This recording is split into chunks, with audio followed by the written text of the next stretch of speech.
Yes, man, ladies and gentlemen, welcome in to the channel. Welcome into another episode of Juno Talks Ball. In this episode, I would like to speak about the takeover, but I'd like to be a bit more positive. A lot of people is being negative, and I'm just here to be a bit optimistic, and in the direction where the club is going. Obviously, myself included, and I would say about 90%, maybe even higher, of the Manchester United fan base. We wanted Qatar. We wanted Qatar. We wanted a clean slate, 100%. We're looking at City. We are looking at Newcastle, and that's what we wanted. That's what we wanted. We are a big club. Like we always say, we are Manchester United, and we want to be up there, winning titles, competing all the time. And we are entitled. I'm going to tell you this. We are entitled. But we've been brought up this way. We've been brought up this way with our history, um, with Sir Alex, and our history further back with the Busby Babes. We have been brought up with success, man. And it is sad. It is really sad for us not to get Qatar. However, we that's now water under the bridge, guys. Like, I understand people are still gonna be emotional. I get it. However, once the ball is kicked, um, after this weekend, I do think we're gonna, the problem is when you don't have football, you in on issues like this. And I think once the ball is kicked, we're gonna feel a bit better. As long as our team is winning, hopefully, we can put on a good performance. That's what we need as a fan base currently, because we just took this knock. And it is a knock. It is a knock. All the debt would have been cleared.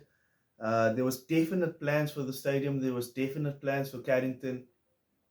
And there was obviously also money that would have been added to our transfer budget, which would have been a big welcome from the fans and everything.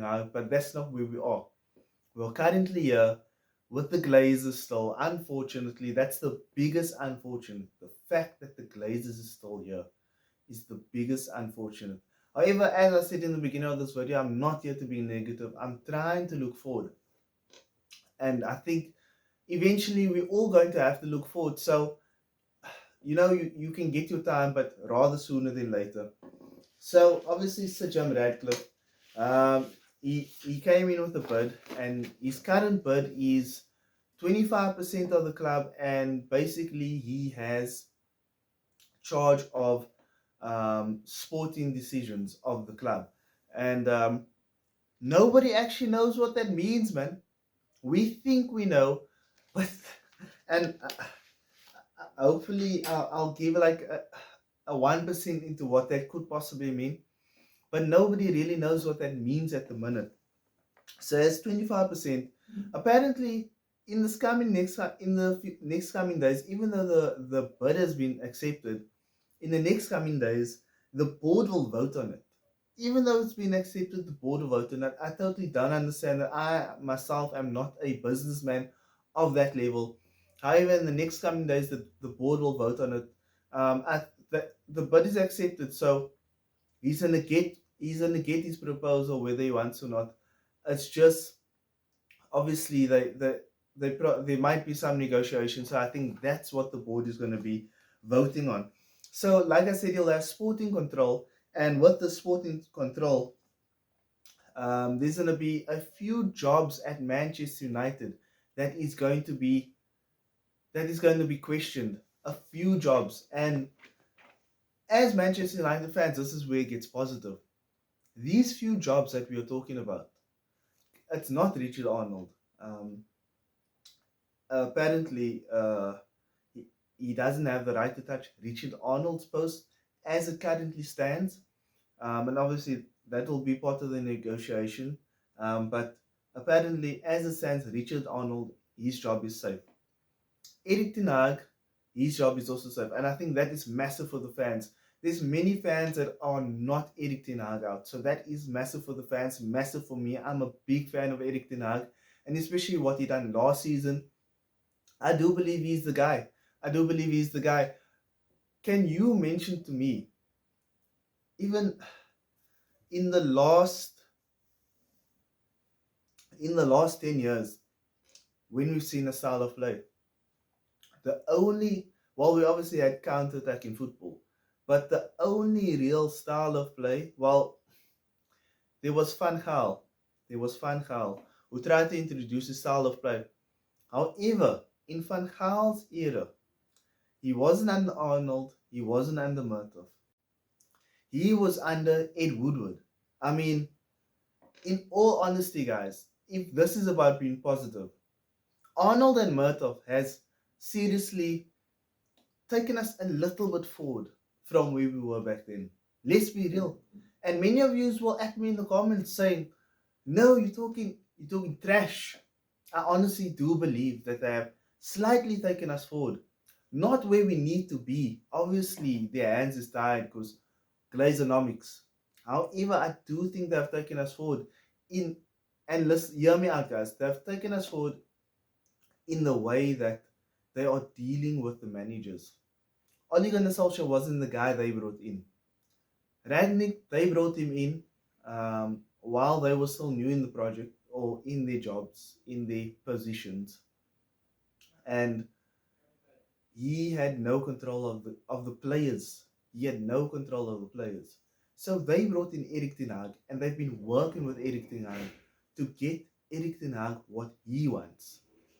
And in that way, I'm saying that they have moved the club forward from where it was under Ed Woodward. If you think back to Jose would have been in a much better position if he had Arnold and Murtough in the current setup than when Woodward was there. Because when Woodward was there, he used to override managers.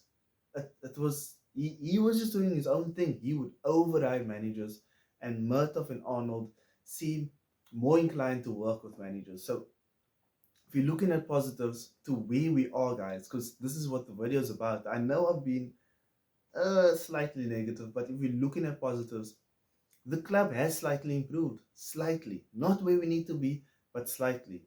And now with Sir Jim coming in, he's looking to push the envelope even further.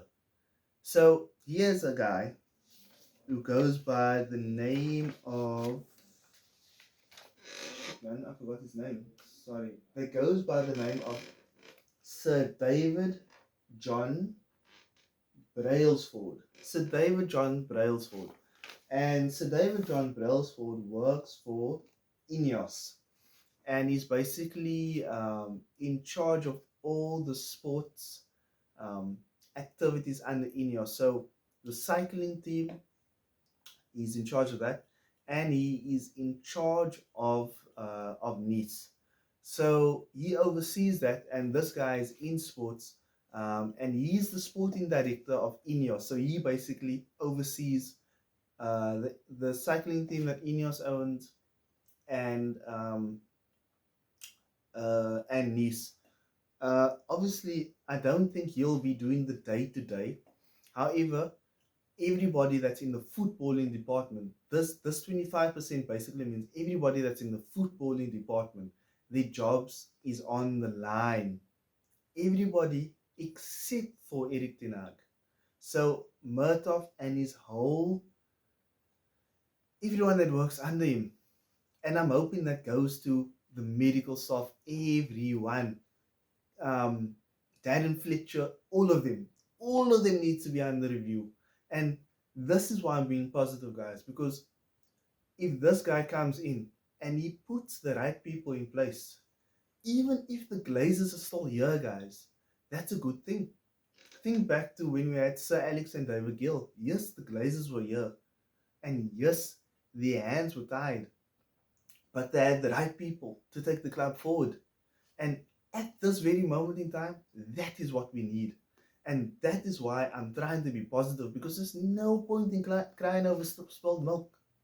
It's been 24 hours, and we just need to move forward.